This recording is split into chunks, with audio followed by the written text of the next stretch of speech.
Bismillahirrahmanirrahim. Assalamualaikum warahmatullahi wabarakatuh.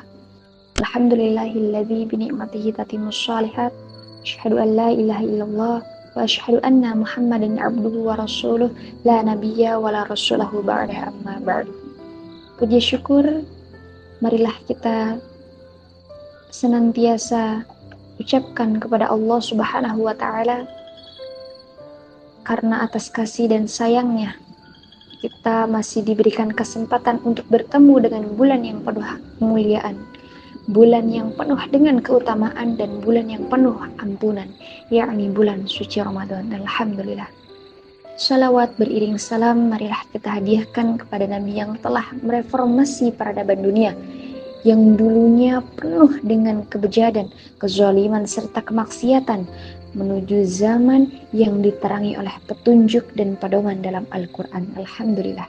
Sehingga kita semua bisa merasakan manisnya iman dan indahnya Islam.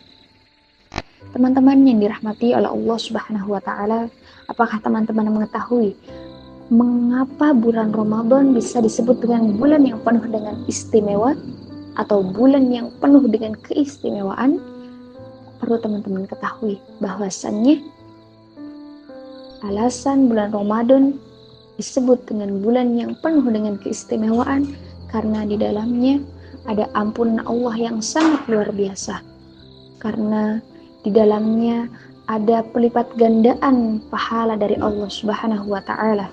Karena di dalamnya terdapat peluang menjauhkan dari syaitan, dan yang terakhir adalah karena waktu siang dan malam pada saat bulan Ramadan menjadi waktu mustajab untuk mempercepat terkabulnya doa-doa kita. Masya Allah. Dan itulah janji Allah yang tercatat dalam Quran surat Al-Baqarah ayat 183 sampai 187.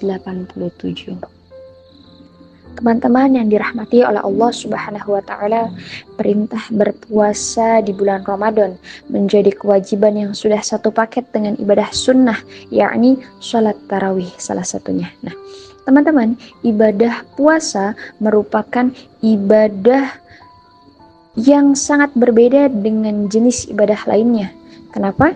Karena ibadah ini langsung diawasi oleh Allah Subhanahu wa taala. Puasa bukanlah menahan lapar dan dahaga saja, namun hendaknya menahan diri dari hal-hal yang diharamkan dan sia-sia. Jika tidak demikian, puasa seseorang jadi tidak ada nilainya di mata Allah Subhanahu wa taala. Yang didapat hanyalah lapar dan dahaga saja. Sebagaimana Rasulullah Shallallahu Alaihi Wasallam bersabda, "Rabbas sha'imin hazzuhu min siyamihil ju' wal atas," yang artinya betapa banyak orang yang berpuasa namun dia tidak mendapatkan apapun dari puasanya tersebut melainkan hanya rasa lapar dan dahaga. Teman-teman yang dirahmati oleh Allah Subhanahu wa taala, maka dari itu kita perlu mengetahui amalan-amalan apa saja yang bisa kita lakukan ketika kita sedang berpuasa agar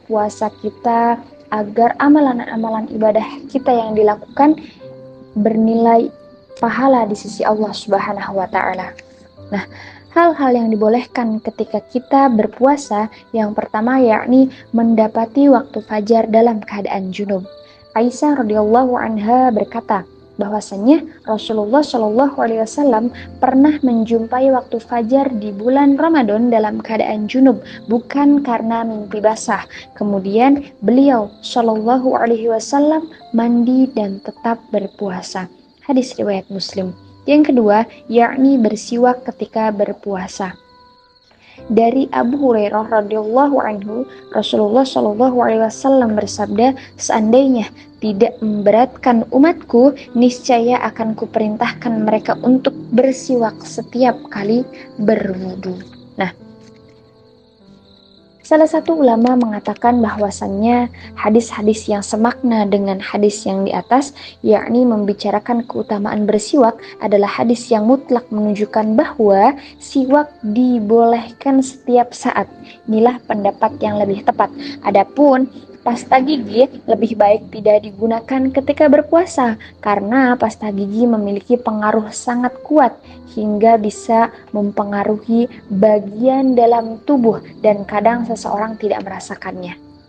Nah, yang ketiga, yakni berkumur-kumur dan memasukkan air ke dalam hidung asal tidak berlebihan. Nabi Shallallahu Alaihi Wasallam bersabda, bersungguh-sungguhlah dalam beristinsyak atau memasukkan air ke dalam hidung kecuali jika engkau berpuasa. Nah, yang keempat, yakni bercumbu dan mencium istri selama aman dari keluarnya air mani. Yang kelima, yakni bekam dan donor darah selama tidak membuat lemas. Dari Ibnu Abbas radhiyallahu anhu berkata bahwasannya Nabi Shallallahu alaihi wasallam berbekam dalam keadaan berihram dan berpuasa. Hadis riwayat Bukhari.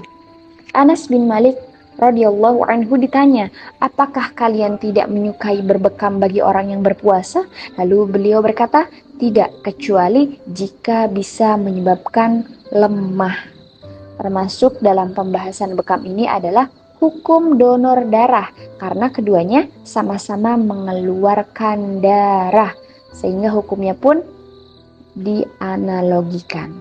Yang keenam, yakni mencicipi makanan selama tidak masuk dalam kerongkongan. Dari Ibnu Abbas radhiyallahu anhu ia mengatakan, tidak mengapa seseorang yang sedang berpuasa mencicipi cuka atau sesuatu selama tidak masuk sampai ke kerongkongannya.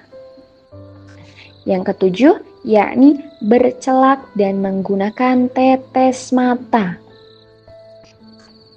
Yang kedelapan, yakni mandi dan menyiramkan air di kepala untuk membuat segar. Dari Abu Bakar bin Abdurrahman, beliau berkata, sungguh aku melihat Rasulullah Shallallahu Alaihi Wasallam di Al-Arraj mengguyurkan kepalanya karena keadaan yang sangat haus atau sangat terik dengan air, sedangkan beliau dalam keadaan berpuasa. Selanjutnya, yang kesembilan, yakni menelan dahak. Menurut mazhab Hanafiyah dan Malikiyah, menelan dahak tidak membatalkan puasa karena dianggap sama seperti air ludah dan bukan sesuatu yang asalnya dari luar tubuh kita. Yang terakhir, yakni menelan sesuatu yang sulit dihindari.